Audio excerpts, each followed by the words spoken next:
Madam Director, thank you so much for giving us this opportunity to speak with you. It's great to see you. This isn't the first time that you've been in India. You've come here before, but first time as Director of the National Intelligence. And we're looking forward to having you here, and very happy that India is one of your first ports of call after you've assumed office.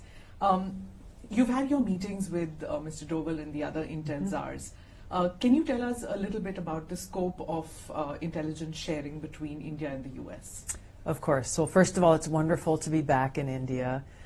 Really the tone and the relationship with our new administration under President Trump and Prime Minister Modi was set during Prime Minister Modi's visit to the White House. As you know, they are already good friends. It was a very great opportunity for them to share their joint vision for the U.S.-India partnership and the opportunity for us to continue to strengthen that partnership. So the meetings that I've had here with different Indian government officials and intelligence officials really is set on that foundation of how we can continue to integrate, how we can continue to strengthen our relationship, not only, of course, in my area of intelligence, but we're looking at commerce and trade and defense and education. There's nothing but opportunity that I see here in the U.S.-India partnership. Well, you spoke about commerce and trade. Of course, there's a lot of anxiety among Indians about the tariff regime.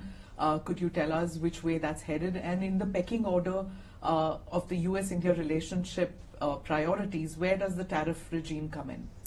You know, what I have heard from the Indian government officials that I've spoken to over the last few days, there is an opportunity here to see more potential for the strengthening of our economic relationship. And I'm glad to see that they're looking at it in a more positive light than just one that is focused in a negative way when we look at tariffs.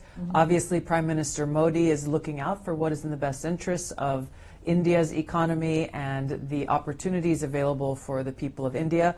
Similarly, President Trump is doing the same for the United States, our economic interests and the interests of the American people. So what I see as a great positive is that we have two leaders who have common sense and who are looking for good solutions.